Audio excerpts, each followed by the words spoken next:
Good afternoon, students. Am I audible?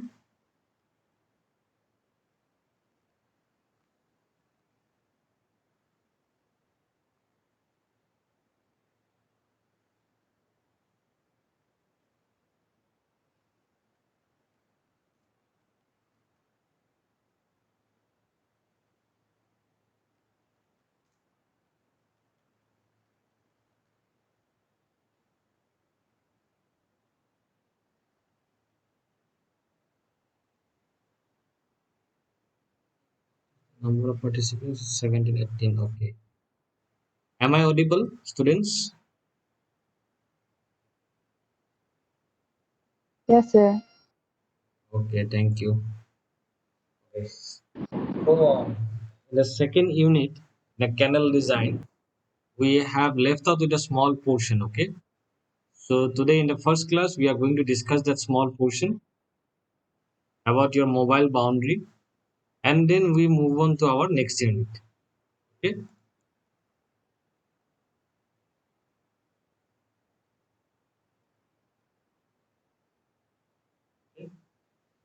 So, this is based on little bit theoretical. Okay.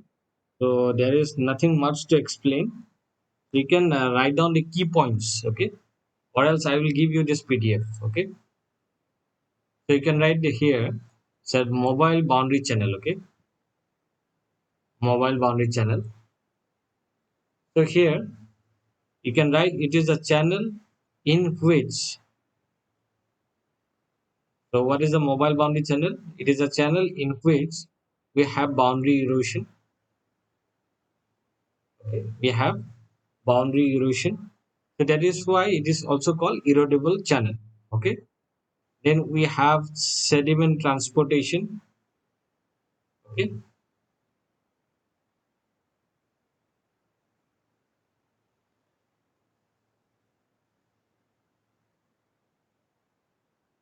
Okay.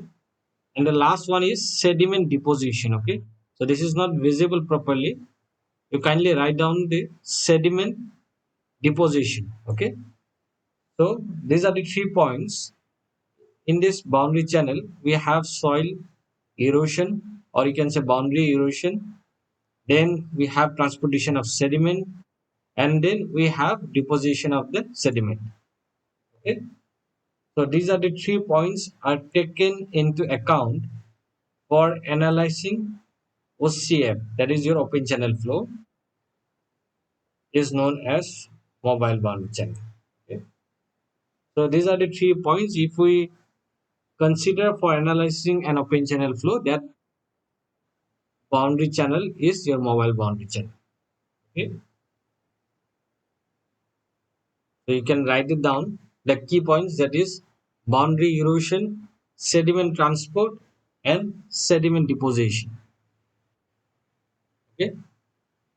So we will move on to the next subtopic, that is your incipient motion condition. Okay. So this is your next topic, that is your incipient motion condition. So this is nothing but at what condition your sediment starts moving, that is called incipient motion condition. That means when your sediment starts moving at that condition is called your incipient motion condition. Okay, so we are going to discuss in brief what is incipient motion condition. So these are the two figures is given. This is your side view of a channel. Okay, this is nothing but your side view, and this is your cross sectional view. Okay, so we all know that heavy particles of the sediment is going to deposit at the bottom of the channel. Okay, or you can say this is our bottom of the channel. So you can see the heavy particles is deposited in the bottom of the channel. Okay, and this small w is nothing but your specific weight.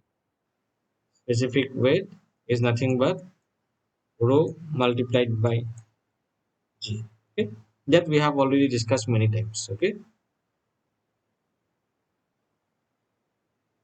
then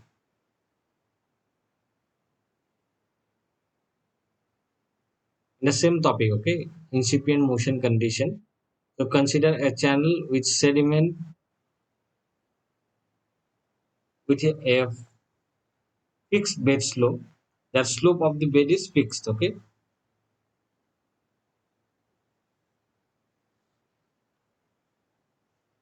Consider a channel with sediment with a fixed bed slope.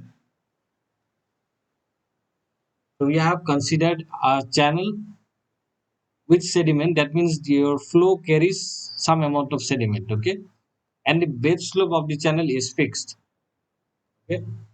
So now the force exerted by the liquid on the sediment, the force exerted by the liquid, or you can say flow, you can also write flow, okay.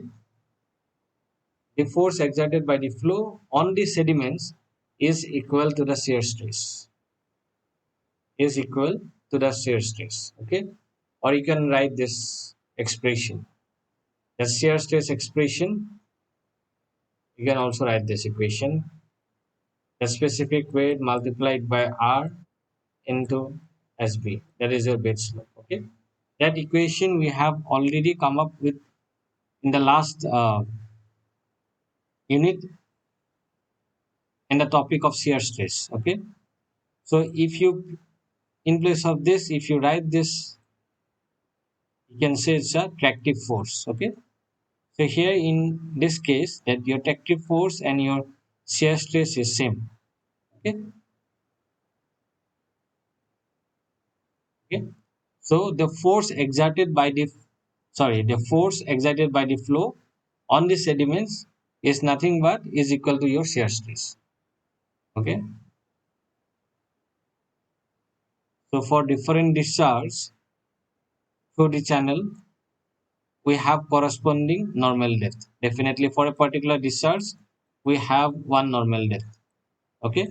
If we change the discharge, then for the corresponding discharge we will be having another normal depth, okay, for an uniform flow, definitely, okay, that we all know.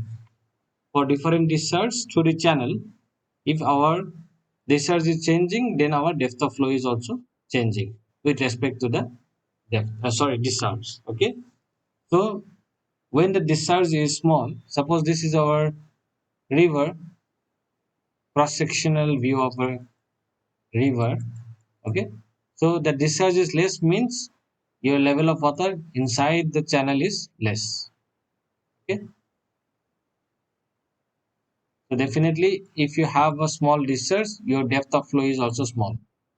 If you have a high discharge, your depth of flow is also high, okay. So that is why when we change our discharge, our normal depth also changes corresponding to our discharge, okay. So here it is written here, you can write down, when discharge is small, your yn is also small, okay. When your discharge is small, your normal depth or depth of flow is also small. If your y is small, we know r is equal to a by p, okay. So if you consider a rectangular channel, what is the area?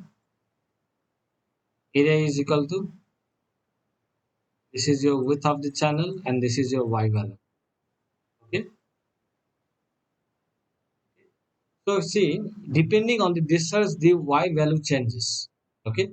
But the width of the channel is irrespective of your discharge. That means if we change the discharge value here, that width of the channel is not going to change because this is the physical parameter, okay. And the y value, it depends on the discharge.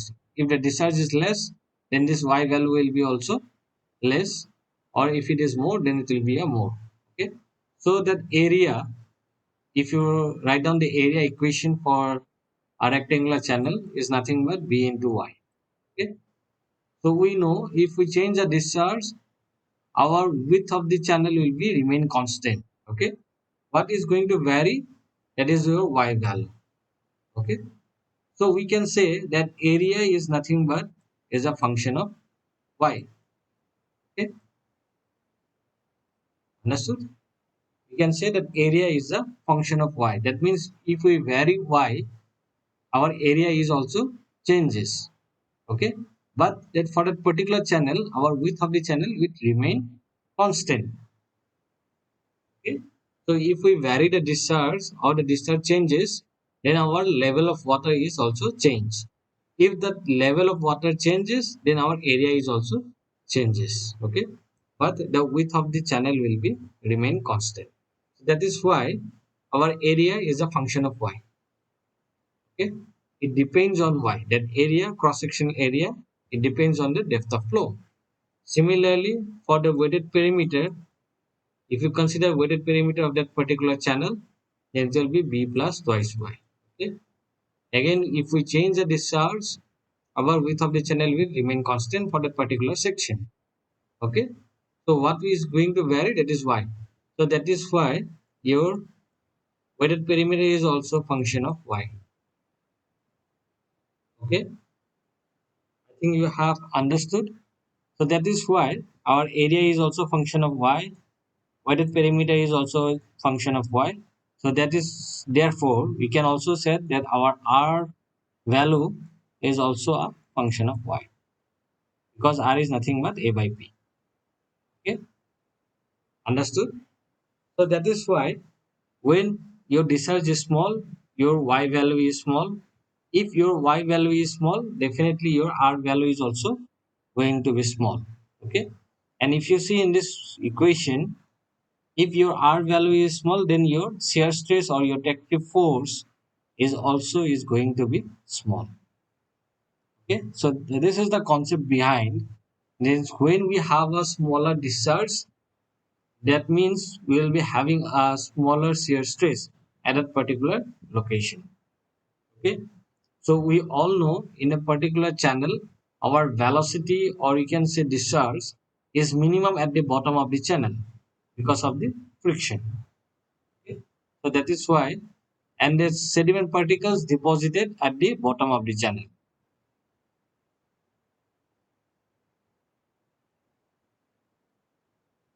Okay.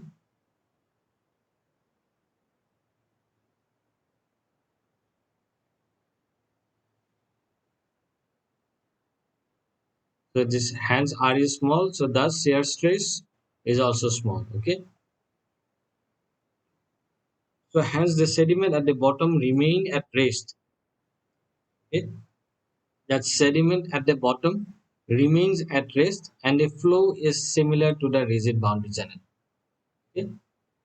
Once the sediment deposited and at the bottom of the channel and it becomes rest. Okay, because the depth of flow at the bottom is very less, or you can say the discharge at the bottom is very less, and because of this our shear stress is also very less. That means what is shear stress? In this case the force exerted by the flow on the sediment. If that particular is very less, then that movement of the sediments we can say negligible at the bottom of the channel. Okay, so that is why it is at rest. If we have higher shear stress, then that movement of the sediments will be more. Okay, so this is nothing but this expression. Okay, at shear stress the force exerted by the flow on the sediment is nothing but is equal to the shear stress. Okay, that shear stress is nothing but is the force exerted by the flow on the sediments. Okay, if the force is less, then we cannot see any movement in the sediments. Okay,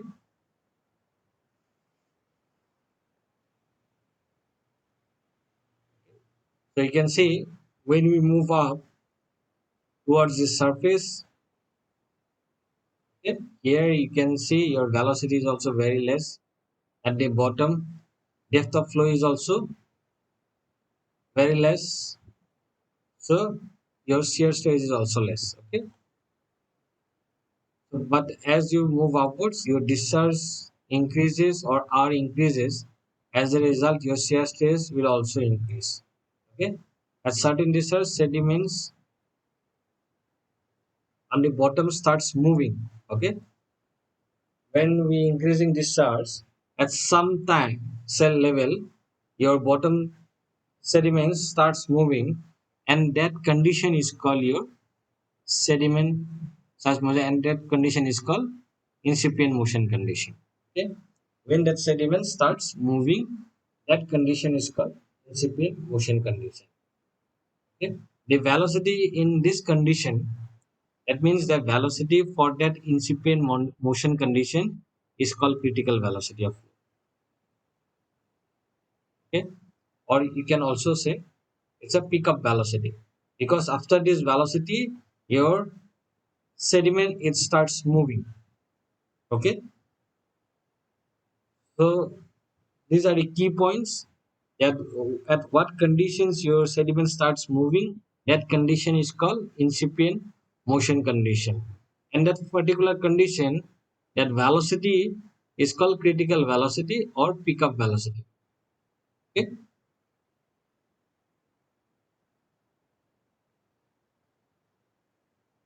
okay. So next, you can see, depending upon the situation in the field, the incipient motion can be of any of the following. Okay? So that is also depending on in the field. What situation is arises in the field? Depending on this field, you can classify that incipient motion. Number one, a single particle moving. Okay. Number two, few particles moving. Number three, general motion on the bed. Okay.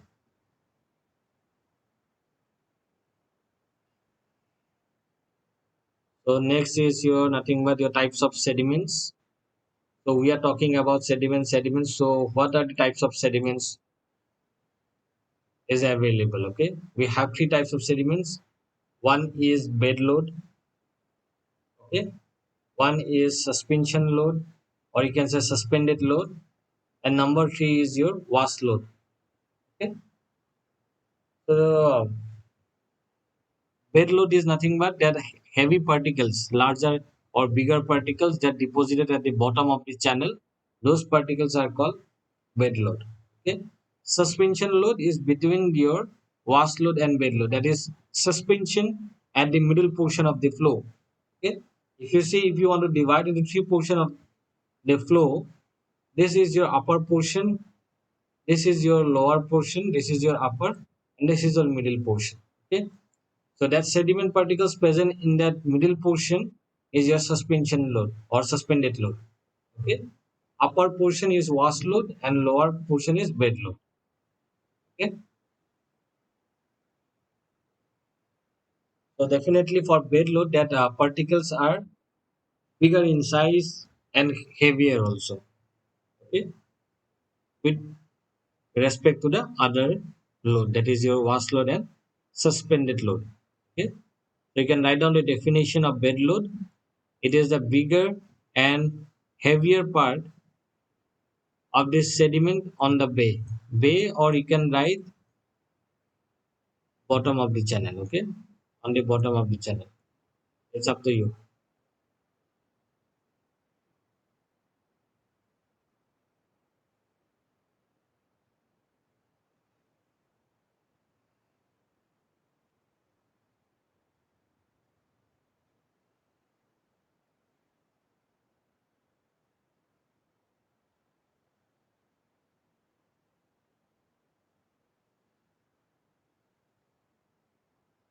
Okay, so you write down the definition of all the three. Okay, one is your bed load, next is suspension, or you can say suspended load, and number three is your wash load. Okay?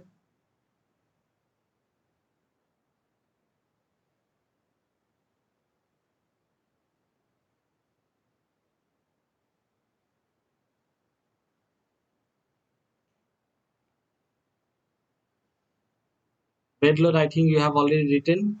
Suspended load, you can write medium size of the sediments kept in suspension in the middle portion of flow. Okay, and wash flow or wash load is the finer parts of the sediments kept in suspension at the top layer of the flow.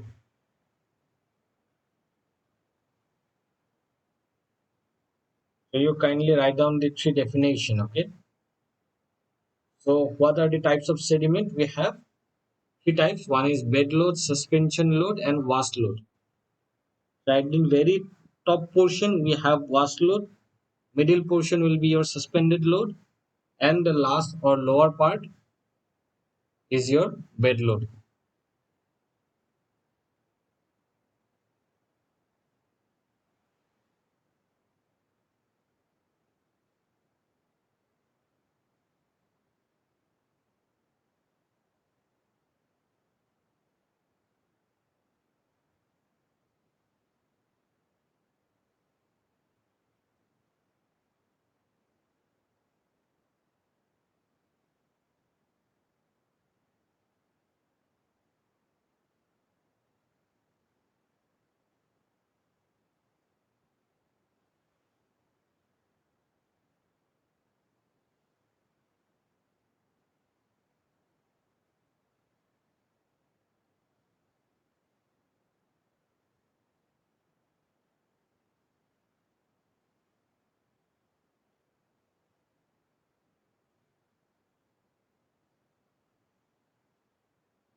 The next topic is your modes of movement of sediments. Okay, modes of movement of sediments.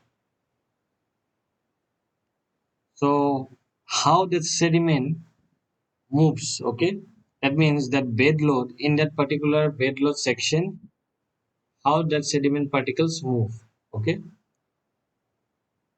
when we have incipient motion condition. Okay, or in suspended load, how the sediment particles move, what is the path they follow for movement of sediment. So that's this part of thing we study here, modes of movement of sediments. Okay,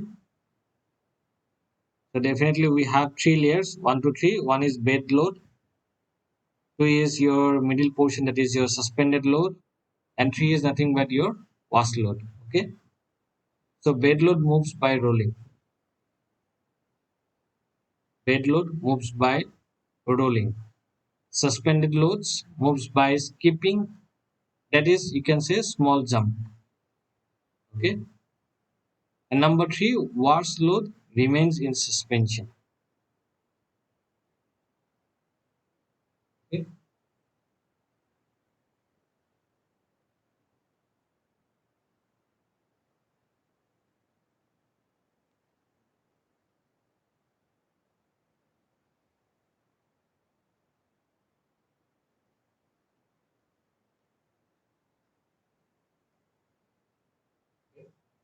so we have different theories of sediment movement. Okay, we have different theories for sediment movement, which was developed by different person on different principles and based on experiments. They did experiments, and based on their experiments, different persons have given different theories or different principle of theories. Okay, so basically we have four. You can write down the theory. Number one, this theory is based on your critical velocity. Okay, what is critical velocity? That is velocity at the incipient motion condition, or you can also say it's a pickup velocity. Number two is your Jeffreys lift concept. Number three is your Sills tractive, okay, TRACTIVE, tractive force theory, SHIELDS, ELD apostrophe S, Sills tractive force theory, tractive force theory, okay, force theory. So it is based. on non-dimensional tractive force approach. Okay, so don't worry, this is in your syllabus. We are going to study in brief. Okay, just we will study that equation, what that still derived. Okay, and the last one, number 4, is your White's approach.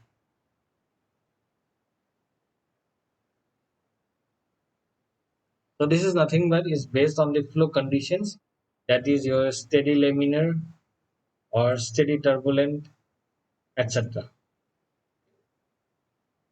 So one is based on critical velocity. Zephyr concept and your tractive force are almost similar. Okay, and the White's approach is based on steady laminar or steady turbulent. Okay? So we are going to study this Sill's tractive force theory. Okay, so this is nothing but next topic is Sill's tractive force theory.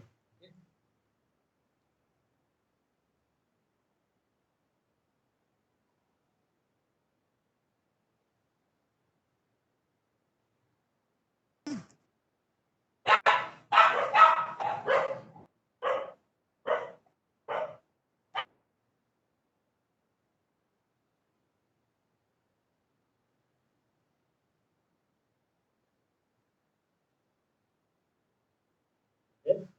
So it was developed by A. Sill, who developed the tractive force theory, okay, in 1936, which is based on non-dimensional tractive force, which is equal to, you can write this equation. Okay?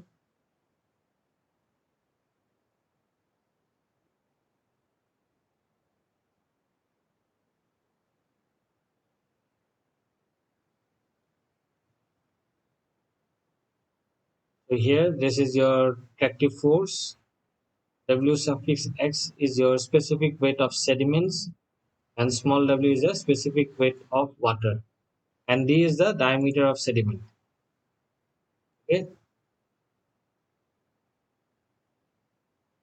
here we have just one paragraph to explain that this formula is a Sill's experimental function, which is a significant parameter in dead load transportation. Okay, so it is a significant parameter in a dead load. Okay, that sediment load you consider as a dead load when it's deposited at the bottom of the channel. Dead load transportation. Seals also observed that movement of sediments depends whether the particle or the sediment is submerged in the laminar sublayer or it is outside the laminar sublayer. Okay? So these are one of the parameters which he has observed during his experiment. That means that sediment is submerged under laminar flow or not. Okay? If it is not, then there is some other condition occur, or if it is submerged, then that condition occur is different. Okay? So here in your syllabus, we should know that expression for Sill's tractive force theory.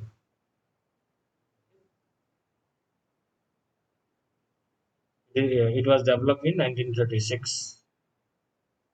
Okay, so we are almost completed this chapter. We have last one topic. It's a very small topic. See, we have discussed in this chapter first that methods we are going to use for designing mobile boundary. Okay, then in that part we have discussed two methods. One is your Kennedy's theory, one is Leslie's Sill theory. Okay, so Kennedy's theory is a trial and error method. Okay, so for that mobile boundary channel we have discussed two methods. Okay, then we come to the rigid boundary channel, and for the rigid boundary we have discuss again two methods. One is your economic section, and second method is your permissible velocity. Okay. Apart from that, when we talk about line canal, or you can say rigid boundary, suppose you have a trapezoidal channel and you have fixed the boundary by some brick wall. Okay. Okay.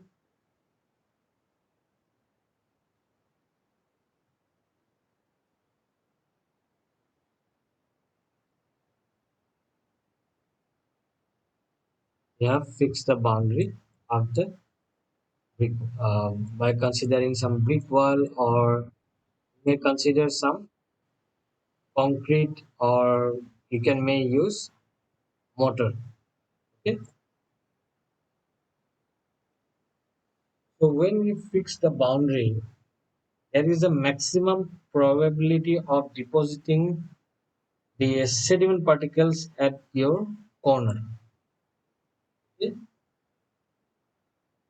Maximum probability of deposition of sediment occurs at the corner edge of the canal. Okay. So to avoid this, we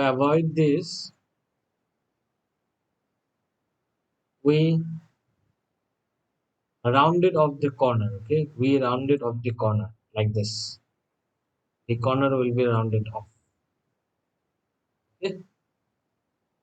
So when we rounded off the corner, that is called practical line canals. Okay. Practical, we have unline canal, line canal, and another part is practical line canal. Practical line canal is nothing but when we rounded off the corner. Okay. So first is unline canal, that is your mobile boundary. Okay. That means we are not going to rigid our boundary. Second is your rigid boundary, or you can say line canal. We are going to fix the boundary of the canal. Okay. Third one, when we rounded off the corner edges, that then that channel is called practical line channel. Okay. So this is the difference between your line canal and practical line canal. In practical line canal, we rounded off the corners of the canal. Okay, to avoid the deposition of sediments. Okay. So you draw this two diagram. In practical line canal, that mostly applicable, or we mostly used, one is your triangular channel and one is your trapezoidal channel. Okay. And first you consider that it is a triangular channel, and that we all know the triangular, when you draw a triangular, it looks like this. Okay. So what we do here in practical line canal, we rounded the edge. Okay. So that is why it's like this. Okay. We rounded off the edge of the canal. Okay. So you write down this practical line channel section. You can write down the area equation for your triangular section. Okay. Area equal to y square theta plus cot theta. Okay. R equal to a by p is equal to half. These are the condition. Okay. Others, all things are same. Weighted perimeter is nothing but y theta plus cot theta. So you write down this expression without with this diagram.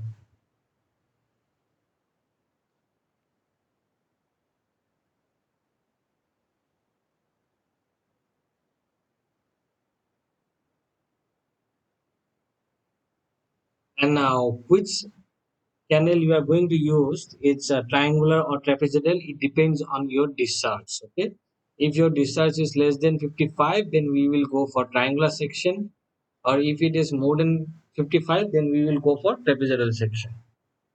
Okay.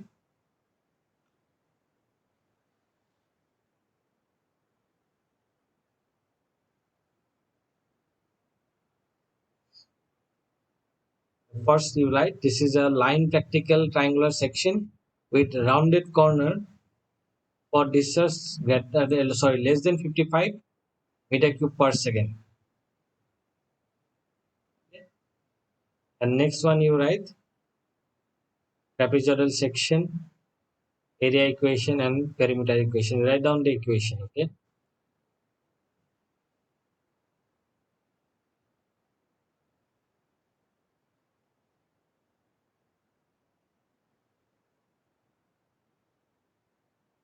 This is for triangular section and these two equation for trapezoidal section.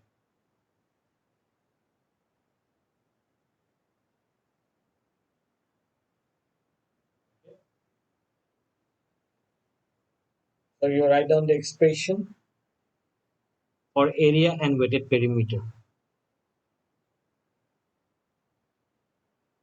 Others, the design process is almost same.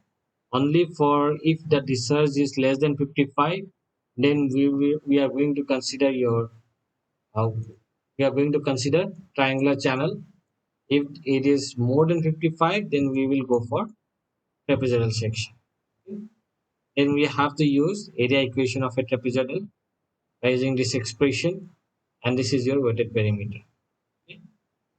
So always remember what is the difference between line canal and practical line canal. In practical line canal, their corner is rounded off. Okay, that's why, to avoid deposition of sediment in the corner. Okay.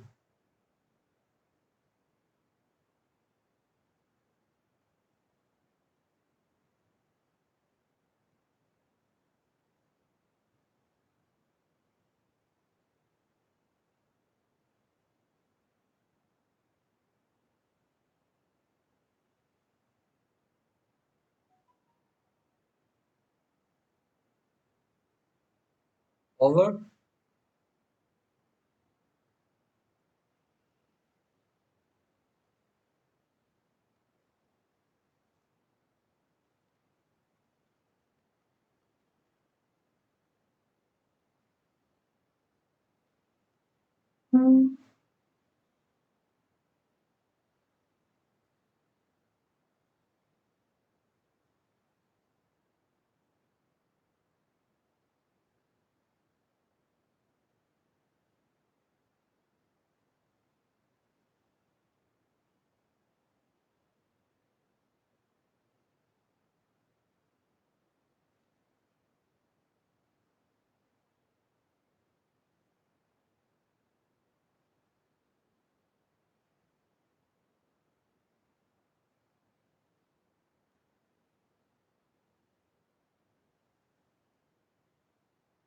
Okay, so if there is no doubt, then we will move on to the next unit. Okay, so we are going to end this class here. Okay, then after 5 minutes we will start a new class with a new unit.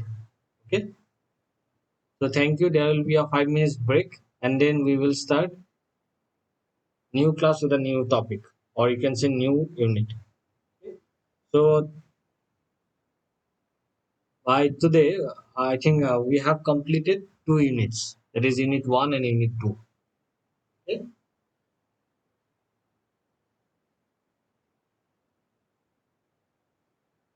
Thank you, and we will meet again after 5 minutes. Okay.